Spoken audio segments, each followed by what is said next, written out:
Bonjour à tous, Guillaume Longeon. Donc, je vais essayer d'ouvrir un petit peu la discussion et donner quelques messages, quelques take-home messages sur la dernière diapositive. Première partie, donc, je vais essayer de mettre en perspective nos résultats face à la bibliographie qu'ont fait Jean-Charles et Jérôme. Et donc, ce qui est plutôt rassurant, c'est que ce qu'on fait en France ressemble à ce qui se passe dans la littérature et donc à l'étranger. Notamment sur les alifs, donc on voit que la lordose segmentaire a été augmentée de plus 7 degrés, ce qui est tout à fait dans le ranging entre plus 3,8 à 8,3 d'augmentation de la lordose segmentaire. Pour la lordose globale, le gain est moins important, mais il reste de plus 4 degrés chez nous et entre plus 4 et plus 6 dans la littérature. Et pareil, pour la hauteur discale, on augmente de 2 à 3 mm sur les alifs, et ce qui est aussi exactement retrouvé dans la littérature.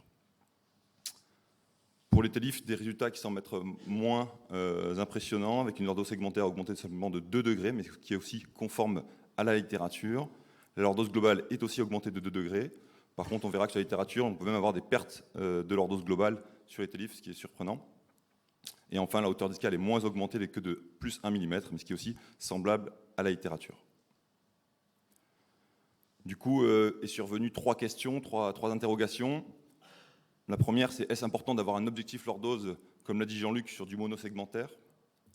Y a-t-il une meilleure technique pour lordoser? Est-ce qu'il faut être jean-charlien ou jérômesque? Et si oui, est-ce qu'il faut faire cette technique pour tous les malades? Dans la première question, finalement, on s'aperçoit qu'il y a entre 2 et 4 degrés de changement de lordose globale. Donc on peut quand même se poser des questions. Cependant, quand on regarde la littérature, il y a quand même pas mal de papiers qui expliquent qu'il y a un intérêt à rendre de la lordose dans du monosegmentaire pour limiter le syndrome adjacent et même améliorer certains scores fonctionnels. Alors lordoser, oui, mais peut-être pas à tout prix. Le but n'est pas forcément d'aller chercher la lordose ailleurs si ce n'était pas l'objet de la question. Et même on peut pousser la réflexion à se dire est-ce que finalement on a vraiment besoin d'arthrodésé? Est-ce qu'il n'y a même pas une question, est-ce que certains patients devraient même être pas du tout arthrodésés? Et dans ce cas-là, la lordose n'a plus du tout d'intérêt. Donc la question alif ou télif pour lordoser, là la littérature et la série semblent quand même montrer que l'alif semble faire mieux en lordose segmentaire, mieux en lordose globale. Ça remarque qu'on a quand même une différence de 1 à 2 degrés. Est-ce que c'est cliniquement pertinent? On voit que tous les tests statistiques sont positifs, mais est-ce que cliniquement c'est pertinent? Ça c'est une vraie question à se poser. La lordose globale est quand même améliorée de peu de degrés, mais elle a peut-être aussi, c'est une réponse du fait que la lordose segmentaire soit bien augmentée. La lordose locale est moins augmentée, c'est parce qu'en fait les mécanismes de compensation locaux ne travaillent moins, et ce qui va peut-être justement limiter les syndromes adjacents. Et attention, parce que et dans la série et dans la littérature, finalement on compare ce qui n'est pas vraiment comparable. On voit que par exemple dans la série, les télifs c'était 66% de niveau 4-5, et les alifs c'est quand même 88% de niveau 5-1, donc on est en train de comparer peut-être des populations qui ne sont pas complètement similaires. Et donc il faut se méfier du message entre la comparaison directe entre alif et télif. Alif pour tous, probablement pas. Est-ce que Jérôme Alain opérait cette dame par devant à 96 ans avec 2 niveaux de sténose sous-jacente à un spondylodégénératif? Et donc il faut bien peser le ratio amélioration-complication. Et la réponse, elle est peut-être ici, c'est-à-dire qu'il faut se poser des questions pathologie par pathologie, et même niveau par niveau. Et comme ils l'ont fait dans ce papier, ils ont montré que finalement sur 4-5, il n'y avait pas vraiment de différence entre alif et télif. Par contre, sur 5-1, alif semblait faire mieux. Et donc là, il faut probablement être entre Jean-Charles et Jérôme. Et le choix dépend du patient, du niveau et de la pathologie. Pour ce qui est des implants, si on devait vous donner quelques messages clés, ce serait d'abord plutôt des cages hautes devant. Éliminer l'effet cupule qu'a bien décrit Jérôme. Essayez quand même d'avoir une lordose et une profondeur adaptées à la morphologie pour limiter l'impaction et augmenter la fusion. Si on veut ouvrir les foramen derrière, comme a été bien décrit par Jérôme aussi, il faut essayer dans ce cas de mettre des cages plutôt assez hautes et hautes derrière. Et si possible, éviter les vis associées pour limiter les douleurs et les syndromes adjacents. Pour ce qui est des télifs, ça va dépendre du choix de la télif. Est-ce qu'on fait des télifs bananes ou des télifs droites? Pour les bananes, il semble vraiment que la lordose de l'implant n'a vraiment pas d'intérêt. Par contre, positionnez-la plutôt dans la partie milieu tiers antérieur. Et par contre, essayez de gagner en hauteur pour bien jouer sur l'effet bascule, c'est-à-dire qu'il va ouvrir devant et fermer derrière. Pour les télifs droites, La hauteur est toujours très importante, mais là, peut-être que la lordose va avoir aussi un effet, notamment un effet sur l'impaction pour limiter le stress. Attention aussi à la longueur des cages droites. Si elles sont trop couvrantes, elles vont vous empêcher de faire un petit effet compression postérieure. Les TLIF étaient vraiment l'endroit où il y avait pas mal d'impaction, et le message, il est peut-être que finalement, ce n'est pas la technique qui pose problème, c'est plutôt la préparation. Ce n'est pas tellement la cage qui pose problème, c'est vraiment la préparation. Il est vrai qu'on prépare toujours ces TLIF dans un petit trou, et on ne voit pas vraiment ce qu'on fait, alors que sur une ALIF, on a tout le plateau vraiment sous les yeux, il est plus facile de bien préparer, et donc limiter les impactions. Est-ce que la solution n'est pas dans les cages expandables? On passe toujours par un petit trou pour essayer de mettre une grosse cage, et est-ce que du coup, passer une petite cage qui s'expand derrière, est-ce que ce n'est pas une solution? Mais comme l'a dit Jean-Charles, ça a un coût démentiel surtout sur un pays comme la France, qui n'est pas prêt à payer ce genre de cage. Donc en conclusion, intérêt la lordose, oui, sur un niveau, pour limiter sarcome adjacent et score fonctionnel. L'ALIF lordose plus, mais est-ce qu'il faut la privilégier simplement pour ceux qui ont besoin de lordose? Il faut surtout savoir jongler entre les deux techniques, en fonction du malade et de sa pathologie. Merci.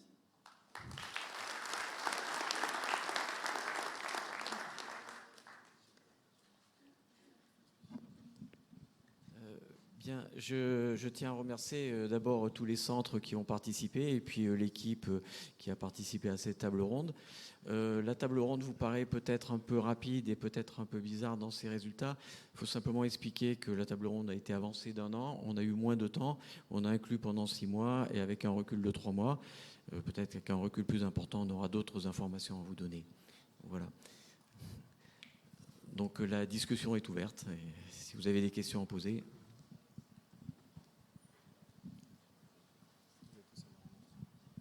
Pour lancer les débats, moi j'aurais bien aimé qu'on rappelle que les 3 papiers que Guillaume a présentés sur l'influence de l'équilibre sagittal sur l'adjacent segment disease sur des arthrodèses monosegmentaires sont toutes les 3 des séries d'arthrodèses postérieures, et que je pense que ce qui est vrai quand on met des vis dans les pédicules n'est pas vrai quand on opère les patients par voie antérieure.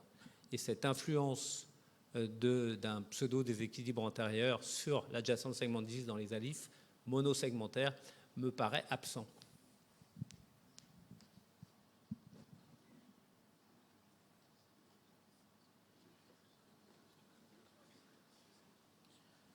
Bonjour, c'est Ramzi Bouzidi de Tunis. Bonjour Jérôme, ça va? Alors, je voulais juste savoir, parce qu'il y a quand même un taux assez important d'impaction secondaire. Et c'est en grande partie dans les TLIF, et c'est en grande partie responsable de la perte de la lordose et de la hauteur. Est-ce qu'il y a une influence de ce qu'on met dans la cage par rapport à ça? C'est-à-dire le type de greffe qu'on met. Est-ce que c'est l'autogreffe ou de l'os synthétique ou autre chose? Est-ce que vous avez regardé ça dans la série? On n'a pas étudié le type de greffe qu'on mettait dans les cages. Il y a des cages en titane par contre et des cages en pic. Il n'y a pas franchement de différence entre les deux. Mais on va aller chercher justement s'il y a des facteurs de risque d'impaction en fonction du positionnement et en fonction de la taille de la cage. Mais pour l'instant, on n'a pas encore ces facteurs de risque.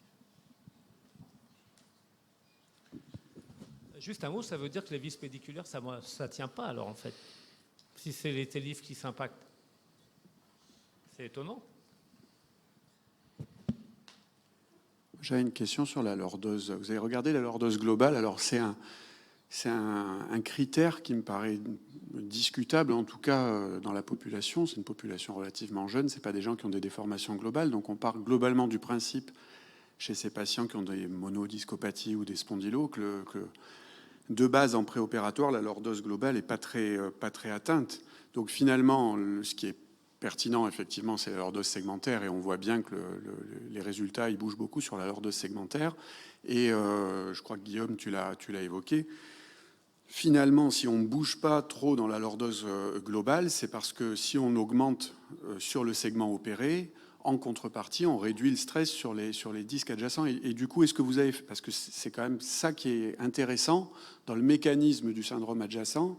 Est-ce qu'on a réduit le stress sur les disques adjacents? Est-ce que vous êtes allé regarder et mesurer un petit peu justement les angulations des disques adjacents? On n'a pas regardé spécifiquement le disque juste adjacent.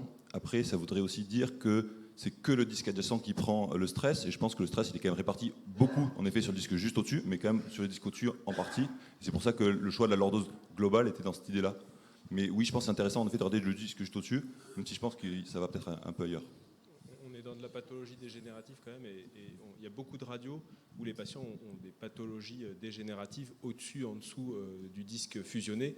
Mais en fait, pour une question d'indication, il a été décidé de fusionner un segment et pas deux segments. En fait, il y a un paramètre qu'on n'a pas analysé qui est important certainement, c'est la restauration de l'harmonie des courbures. Et au vu des résultats, et on va compléter, parce qu'on en a parlé hier soir, cette harmonie des courbures entre L4 et S1, où il faut rétablir beaucoup de lordose, et on a vu qu'avec les cages ALIF, qui représentent la majorité de la série, on n'est pas si mauvais que ça pour rétablir la lordose, alors qu'il y en a très peu en L4, L5, et que les TILIF ont été utilisés en L4, L5, sans doute parce que les chirurgiens ne voulaient pas s'aventurer à aller par devant en L4, L5. Et donc cette harmonie des courbures, de restaurer une bonne lordose en bas, c'est sans doute l'élément le plus important pour établir l'équilibre sagittal. Ça, on n'a pas eu le temps de l'analyser, mais on va le faire puisqu'on a toutes les datas. Je ne suis pas un partisan du TILIF, je préfère l'ALIF, mais il manque un petit quelque chose dans votre étude, c'est qu'il me semble que par une chirurgie postérieure, avec une bonne instrumentation et une bonne greffe postériolatérale, on est capable de rétablir une lordose et que cette lordose, on peut la conserver dans l'avenir et que peut-être que les manœuvres du TILIF qui finalement amputent un petit peu une partie des vertèbres nous empêchent d'avoir une greffe suffisamment solide. Il aurait été aussi important, mais vous n'avez pas eu le temps, de savoir si l'un ou l'autre donne une meilleure greffe. Et pour finir, je pense que quand on parle à longueur de journée de l'équilibre sagittal global du rachis, je pense que la moindre des choses, quand on fait du monosegmentaire, c'est de mettre une vraie lordose et de ne pas se contenter de deux plateaux parallèles, pour toutes les raisons que l'on vient d'indiquer, et pour justifier le fait qu'on s'intéresse à la globalité. La globalité, ça commence par la personnalité et la chose locale. Je crois que tout le monde était d'accord dans le groupe pour dire ça. Le problème, c'est qui dans l'Assemblée fait un EOS ou une radiographie grande cassette avant de faire un TILIF monosegmentaire. C'est 20% et encore. Donc déjà, quand on veut analyser l'équilibre global, il faut l'avoir avant pour pouvoir savoir ce que ça donne après. Et on est entièrement d'accord avec toi sur le fait qu'avec des TILIF ou des aborburements postérieurs, on peut parfaitement rétablir la lordose. Tout le problème, c'est que la littérature, quand on l'a regardée, c'est d'abord, il n'y a pas un seul chirurgien dans une série, il y en a toujours plusieurs, que la technique est quelque chose de très important, que le même chirurgien est capable parfois de rétablir une très bonne lordose, j'en fais partie, et une très mauvaise, avec des caches qui s'impactent. Donc les résultats sont très aléatoires. Cette technique n'est pas suffisamment standardisée avec des implants adaptés pour donner un résultat reproductible. On reproduit parfaitement la fusion. Par contre, pour le reste, il y a beaucoup de progrès à faire, j'ai l'impression. Alors que sur la LIF, ça semble, je pense, un peu plus reproductible. Je ne sais pas ce que tu en penses. Oui, non, c'est sûr, mais Jean-Paul, on est tous pareils. C'est-à-dire qu'on maîtrise tous mieux des techniques que d'autres, même si certains savent tout faire. Et le fait est que je pense que tu as énormément travaillé sur toutes les techniques d'arthrodèse et de correction postérieure avec ton cintrage in situ, etc. Mais le fait est que là, le reflet de la pratique chirurgicale de la littérature mondiale, c'est hyper décevant dans la voie postérieure. On n'est pas très surpris, mais moi, je ne suis pas très surpris. C'est ce que je vois dans les malades qui me consultent et qui ont déjà été opérés par des gens qui en font beaucoup. Et effectivement, on arrive à des gains qui sont de 2 degrés de lordose, et c'est quand même très décevant. Maintenant, on peut très bien se planter par devant. Hein. Je vous en ai montré des magnifiques exemples d'impaction, et des fois, on n'y arrive pas aussi. Mais statistiquement, le fait est qu'on est tous à vouloir lordoser nos patients, et évidemment que c'est une finalité, mais on n'y arrive pas forcément, et surtout quand on fait du TELIF. Oui, j'aurais une remarque. Enfin, j'ai deux points que je voudrais développer. Le premier, c'est sur la lordose. On nous dit qu'il faut mettre de la lordose, il faut mettre de la lordose. Mais je ne sais pas quelle lordose, quoi. Si vous avez une incidence à 35 degrés, vous n'allez pas mettre la même lordose qu'une incidence à 70. Donc, si vous n'avez pas de grande radio, vous ne savez pas quelle lordose il faut mettre. Donc, analyser et parler d'équilibre sagittal sans grande radio me paraît très, très limite. Premier point.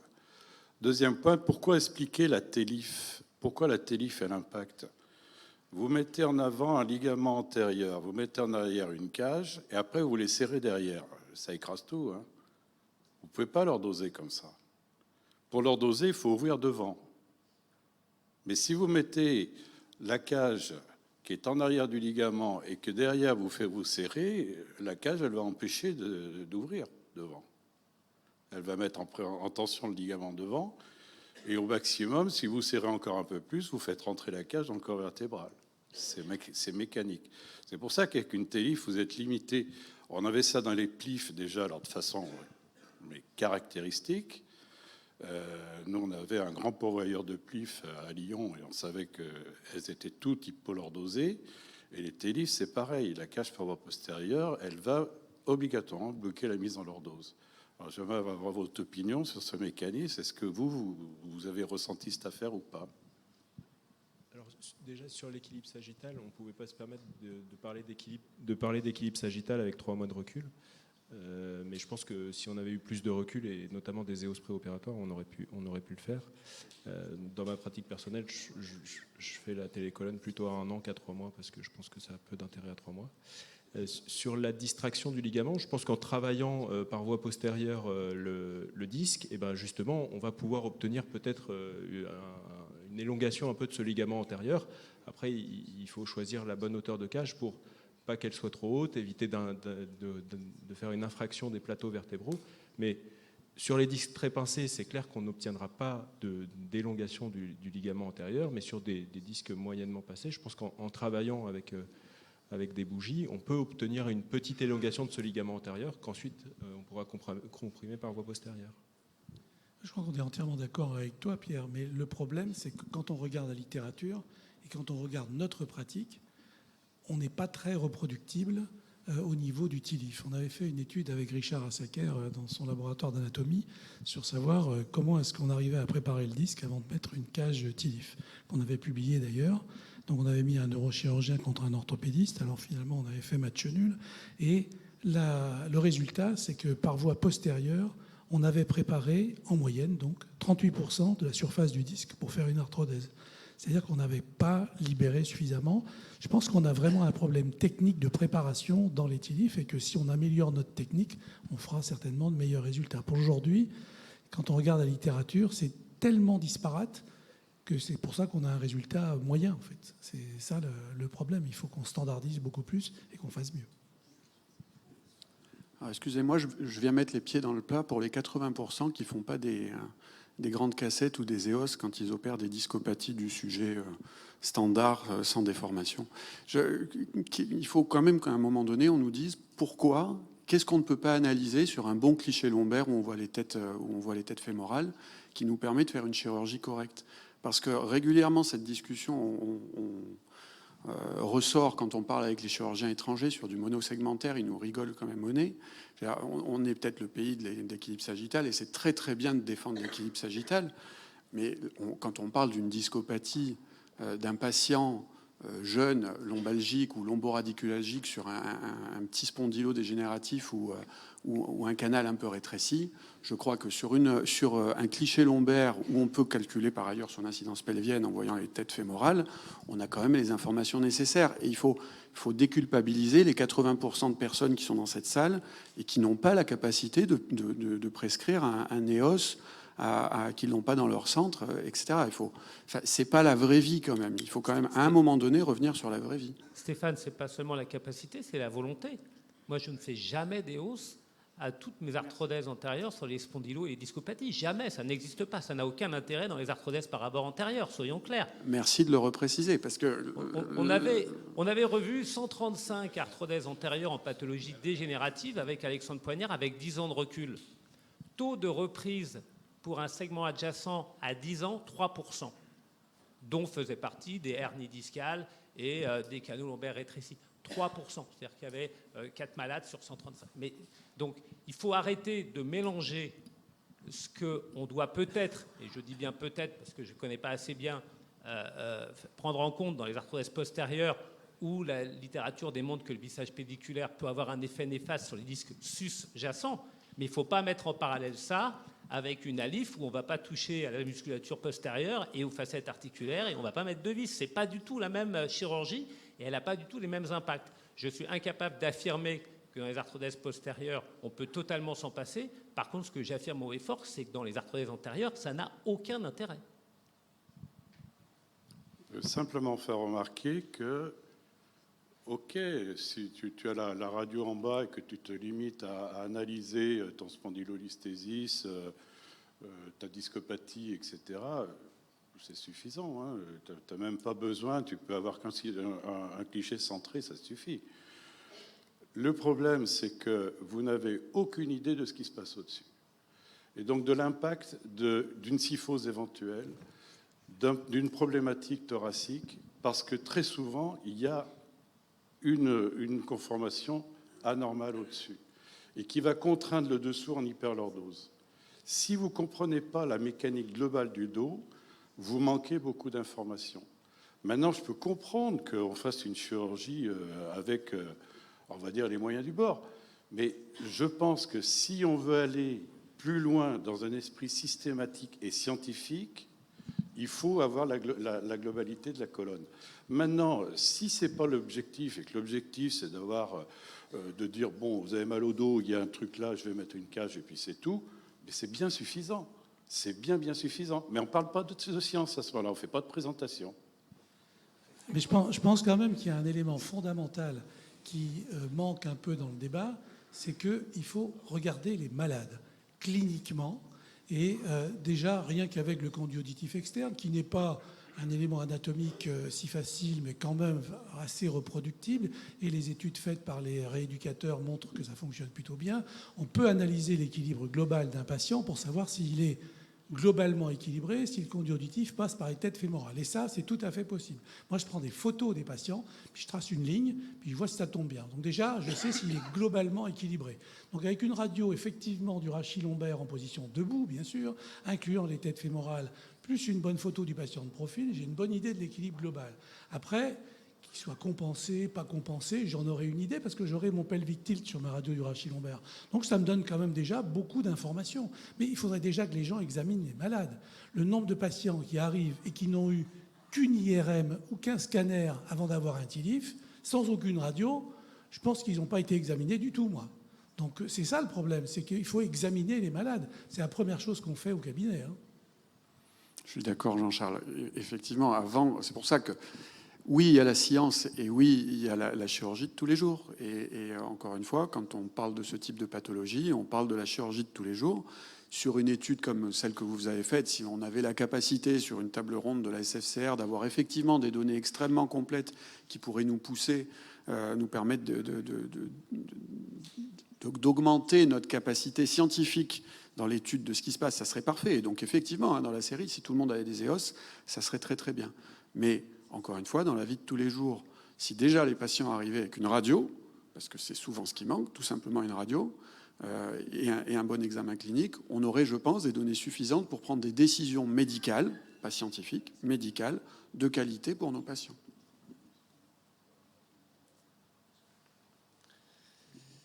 Il y a un message qui me gêne un peu, c'est celui qui laisse penser que le niveau adjacent est lié à l'implantation de vis pédiculaires. Le niveau adjacent, il existe également au niveau cervical, et au niveau cervical, on ne met pas beaucoup de vis pédiculaires. Donc dire que le niveau adjacent au niveau lombaire, c'est la conséquence de la mise en place de vis pédiculaires, ça me paraît un peu exagéré. Non, attention là, il ne faut pas travestir les paroles. Hein. Non, mais je répète ce que tu as dit, je suis désolé. Non, c'est pas ce que j'ai dit. Je pense que tout le monde l'a entendu. Tout le monde l'a entendu. Cédric, s'il te plaît, j'ai dit que ça le favorisait. Et ce n'est pas moi qui l'ai dit, c'est la littérature.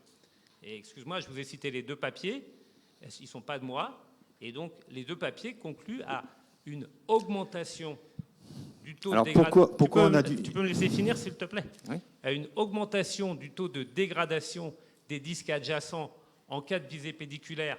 Et encore, c'est dans une population bien particulière que je vous ai définie, c'était quand il y avait une ALIF avant, par rapport à une ALIF seule, et deuxièmement, à une dégradation des résultats fonctionnels. sur une étude prospective avec 80 malades, ALIF seul, ALIF plus vis pédiculaire. Donc, je suis désolé, c'est pas moi qui le dis, c'est la littérature. Pourquoi on a la dégénérescence du niveau adjacent à l'étage cervical? Bah, je sais pas, là, on nous a parlé de théorie de biomécanique et autres. Si on commence à mélanger le cervical et le lombaire, c'est pas tout à fait la même pathologie, peut-être. En tout cas, moi, comme disait Jean-Charles, je préfère examiner mes patients et être intéressé par leurs oswestries et leurs EVA que de passer ma soirée à mesurer des radios. Ça me paraît plus intéressant pour ma pratique.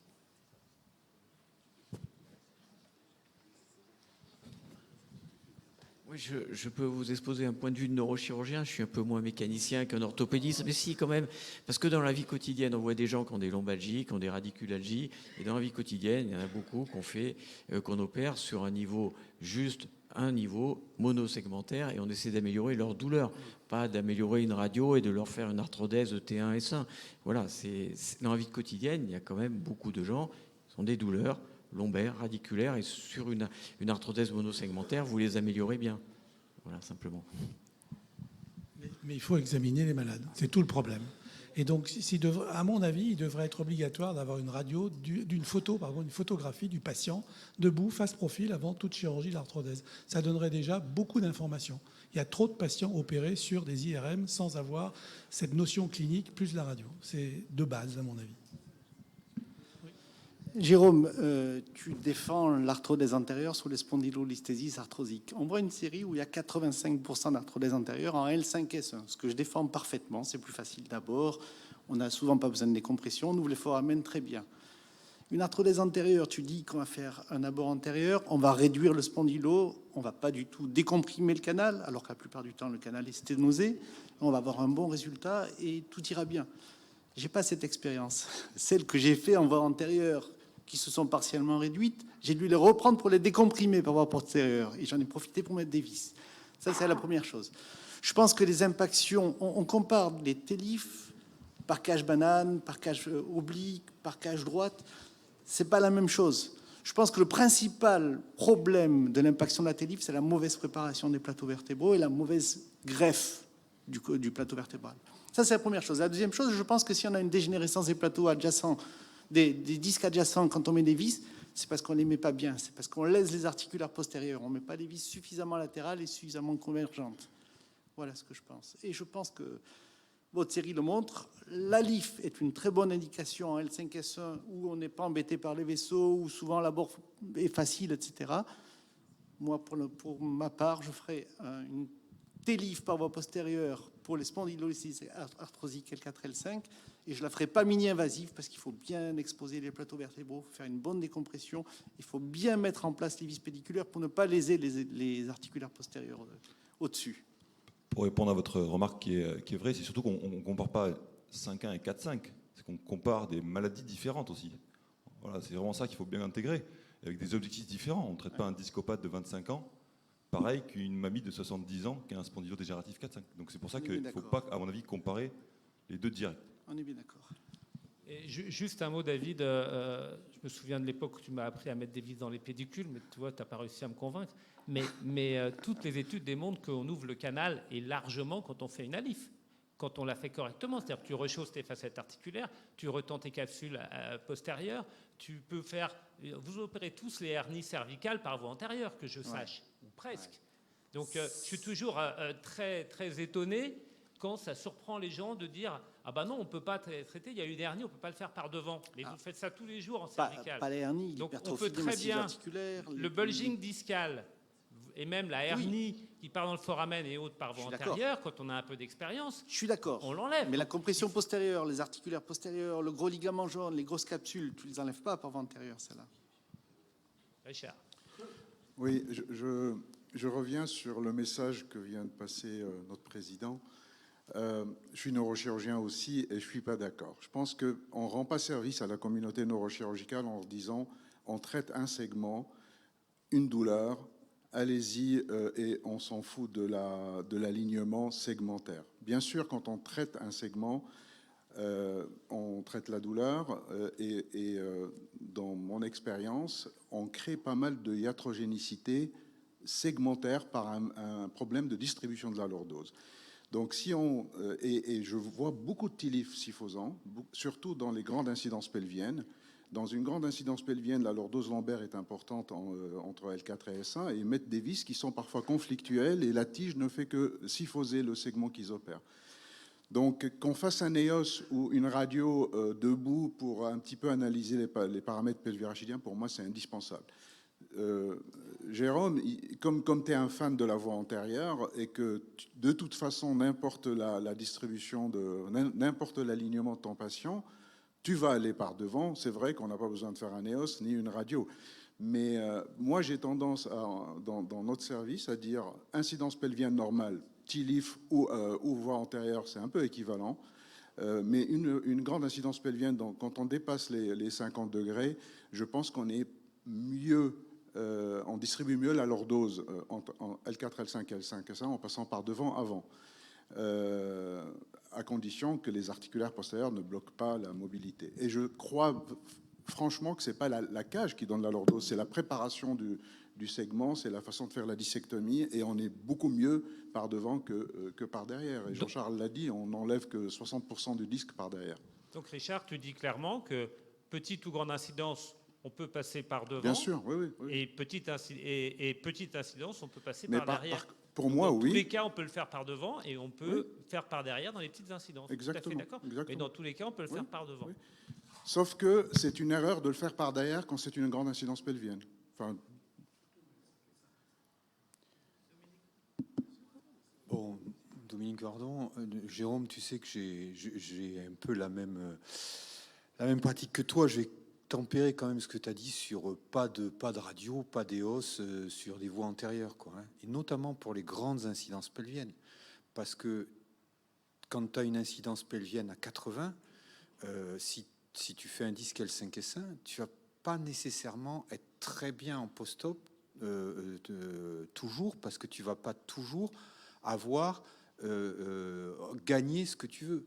Et en fait, quand moi je pense qu'effectivement un malade, ça s'examine, c'est ce qu'a dit Jean-Charles, hein, c'est-à-dire que quand vous les voyez arriver complètement, et ça se mesure, hein, des équilibres antérieurs. Je veux dire, le conduit, ça se voit, on les voit par rapport au trochanter, on sait à peu près comment ils sont, juste cliniquement. Ça, je suis tout à fait d'accord. Mais la radio minimum, sans faire un EOS, mais au moins une radio pour avoir une incidence pelvienne. Dominique, arrêtez de travestir ce qu'on dit. Parce que moi, je dis, j'ai pas dit pas de radio. Enfin, c'est insupportable de changer les paroles qu'on tient. Elles sont mesurées. Je peux vous dire que chaque mot, il est réfléchi. J'ai pas dit pas de radio, j'ai dit pas d'EOS. Et comme l'a dit Stéphane très justement, moi, toutes mes radios lombaires de profil, je demande avec les têtes fémorales et mes radiologues ont l'habitude de le faire. Donc, ne dites pas. Alors, je suis content de te l'avoir fait préciser. Merci.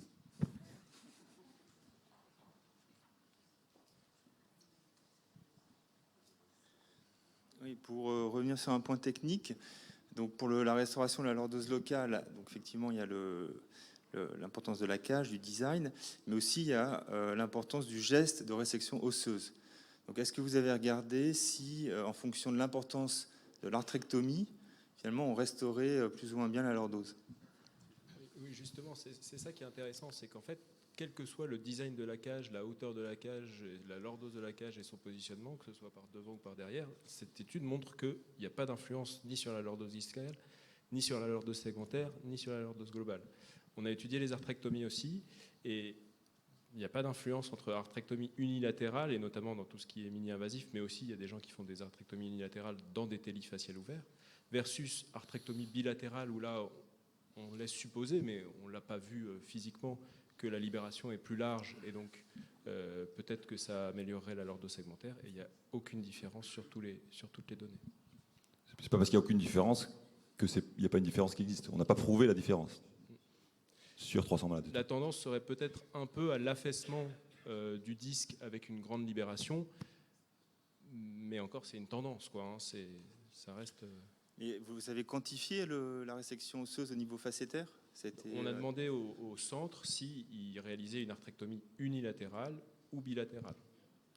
Et le type d'arthrectomie, c'était total ou partiel? On ne l'a pas précisé. Pour revenir sur les vis pédiculaires, je pense que c'est très très difficile sur un niveau, avec une seule petite tige derrière, de donner de la lordose. C'est impossible avec des polyaxiales. Ça, c'est impossible. Sur un niveau, on ne peut pas y arriver. Et avec des monoaxiales, avec une fixation perpendiculaire, c'est quand même un gros challenge et c'est difficile de redonner de la lordose. C'est pour ça que si on veut vraiment redonner de la lordose avec des vis pédiculaires et des montages postérieurs, il faut obligatoirement s'allonger.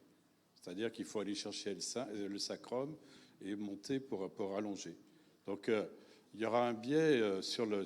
Mais par contre, moi je l'ai vu, c'est sur des télifs avec un montage plus long, parce que ça arrive aussi qu'on fasse dans des scolioses ou autres. Si vous faites une stélif et vous mettez un montage long fort, je peux vous dire, vous écartez plus que la télif. C'est-à-dire que vous êtes capable d'écarter plus et donc de déstabiliser votre cage devant parce que vous avez ouvert plus que ce qu'il faudrait. Le problème, Philippe, c'est que toutes les études ont montré que plus tu prends d'étages et plus tu as d'adjacentes segmenticides. Non, c'est pas vrai, ça. Attends, ça c'est pas vrai. Si tu fais suffisamment et tu fais... Le problème, c'est que si vous prenez beaucoup d'étages, mais pas les bons étages, ouais, ça marche pas. Si vous faites un mauvais montage postérieur, oui, ça marche pas. Ça, on est d'accord. On ne peut pas utiliser la littérature pour arriver à ce qu'on veut dire aux gens. Non, on peut pas l'utiliser, la littérature. Eh ben, la littérature dit qu'après, effectivement, tu peux dire « Ah bah oui, mais cet article, ils ne savent pas opérer, cet article, ils n'ont pas pris les bonnes vis. » Oui, mais c'est pour ça. Toi, tu dis bien que les vis, ça marche pas. Tu le dis bien. Et je dis que les vis aggravent le taux de dégradation des disques adjacents et le résultat... Absolument pas. Si tu es avec un montage qui est équilibré et obligatoirement plus long. Il est obligatoirement plus long. Et juste pour notre message, on voulait vraiment être clair, nous, c'est que le but, c'était pas justement d'aller augmenter nos longueurs de... Voilà, nous, on ne voulait pas du tout faire ça. On voulait juste dire si vous faites un monosegmentaire, qu'est-ce qui va se passer en fonction de truc. Mais pas en aucun cas, on voulait dire il faut aller prendre du coup 3-4 niveaux pour mettre la lordose parfaite, parce qu'on pense que nous, c'est pas ce qu'il faut comme objectif final. Et là, c'est plutôt les scores fonctionnels et les résultats des patients qui vont nous dire qu'est-ce qu'il faut faire. Mais nous, c'était répondre à la question qu'est-ce qui se passe si vous faites du monosegmentaire? Est-ce que la LIF ou le TELIF est mieux? Et en aucun cas rentrer sur le débat. En fait, il faut prendre 3-4 niveaux, corriger tout l'équilibre sagittal. Ça, c'est pas notre message. Pardon, Wafa.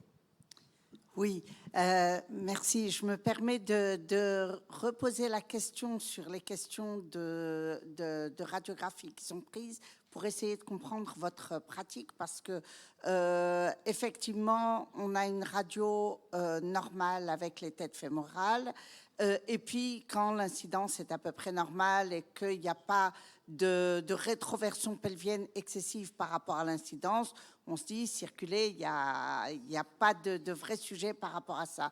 Maintenant, quand vous prenez une radio et que vous avez un patient avec une grande incidence ou que vous avez un patient avec une incidence normale mais qui a son bassin un peu trop rétroversé, est-ce que vous vous dites je prends ça en compte dans ma réflexion? Est-ce que vous vous dites je fais un examen complémentaire? Est-ce que vous dites vraiment c'est une question pour essayer de comprendre la manière dont cette question est réfléchie?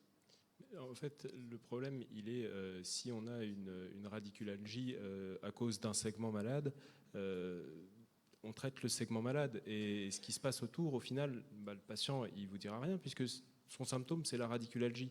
Et pour libérer un foramen, eh ben, on n'a pas besoin de faire 3-4 niveaux. Donc l'équilibre sagittal, bien sûr que on est d'accord, on veut tous faire attention à nos radios, on veut tous rendre des belles radios avec des belles lordoses, mais si le patient il souffre d'une radiculalgie parce qu'il y a une sténose L4, L5, on ne va pas s'intéresser au disque L5, S1 qui est pincé et qui diminue la lordose L4, S1, parce qu'on ne va pas lui faire une arthrodèse L4 sacrum alors qu'il a une cruralgie droite, quoi.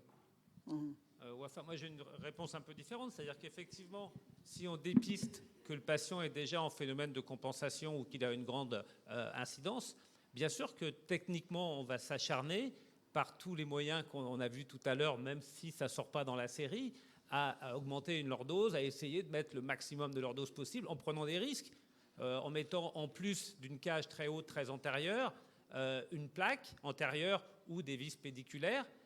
Mais le problème, c'est qu'on devient plus iatrogène. Mais ça vaut le coup, puisqu'on sait que ces patients-là en ont besoin. Alors qu'un patient qui va avoir une incidence à 45, on va mettre la cage au milieu, on va mettre une cage 14 de hauteur, 14 degrés de lordose, et on sait que ce patient-là, il va être en post-opératoire positionné de façon satisfaisante. Donc oui, l'attitude, elle est différente, parce qu'on n'aura pas la même finalité. Mais c'est plus sur la technique chirurgicale que ça va nous influencer pour essayer de s'adapter. C'est ça, mais vous regardez ça quand même. En prenant les têtes fémorales, vous regardez ce qui se passe. Je pense que c'est important, pas juste se contenter de ce qui se passe très localement. Merci beaucoup de cet éclairage. On a publié un papier sur ça où on a regardé que des patients qui étaient équilibrés. Donc la plupart étaient équilibrés, compensés, donc avec une rétroversion du bassin et un canal lombaire étroit, un niveau. On les a distribués dans les deux groupes. Recalibrage simple, puisqu'ils étaient équilibrés, compensés, donc pas de trouble de l'équilibre. Et les autres, ils ont eu un TILIF, et on a regardé les résultats. Les résultats à 2 ans de recul étaient les mêmes. C'est publié dans le RCO. Par contre, on avait plus de morbidité à ceux à qui on a fait un TILIF. Donc quand le patient est équilibré, compensé, qu'il n'y a qu'un seul niveau de canal lombaire étroit, on décomprime. Et par contre, s'il est déjà décompensé, eh ben, il faut faire ce qu'il faut pour le remettre dans une position au minimum compensée ou parfaitement alignée. On est d'accord. Merci. Oui. Merci pour la table ronde qui était très intéressante. Je voulais revenir sur un petit point, notamment sur la remarque sur le spondylodégénératif 4-5. Ça semble un peu réducteur, je trouve, de dire toujours devant, toujours derrière. Je reste un fervent convaincu de la voie antérieure quand elle est possible, mais je pense qu'il y a vraiment des critères précis à analyser, notamment d'imagerie, à savoir si le spondylo est plutôt mobile et que la compression est plutôt disco-ligamentaire. Je pense qu'on a de bonnes chances de succès d'une voie antérieure, versus un spondylo qui est très peu mobile, avec un début de déformation osseuse, avec des pédicules qui commencent à se modifier, s'hypertrophier. Et je pense que ça peut être des critères justement d'échec d'une voie antérieure avec une nécessité d'une décompression postérieure secondaire. Oui, ben c'est tout l'intérêt d'opérer un patient à une clinique du patient plutôt que d'opérer une image, hein. C'est clair. Si vous avez une compression qui est très postérieure, avec des articulaires très grosses, avec des synoviales qui commencent à comprimer, il faut plutôt aller par derrière que par devant. Ensuite, si le canal est relativement libre et que la compression n'est pas derrière, on pourra effectivement par devant les libérer. Mais, tu as tout à fait raison. Et un autre critère, c'est la hauteur discale. Quand on opère un patient qui a un spondylodégénératif avec une hauteur discale conservée, on sait que les résultats de la voie antérieure isolée ne sont pas bons, parce qu'on ne va pas restaurer ce qui est déjà présent, c'est-à-dire la hauteur discale, on va peut-être un peu améliorer la lordose et encore. Et donc ces patients-là, il faut systématiquement leur faire un temps postérieur, c'est sûr. Et tout à fait d'accord avec toi. Bonjour David Sassi, une question très pratique. Qu'est-ce que vous mettez dans la cage pour avoir une fusion osseuse correcte? Parce que je trouve que déjà quand on fait des montages postérieurs, on a des pseudarthroses, donc j'aimerais bien savoir ce que vous mettez.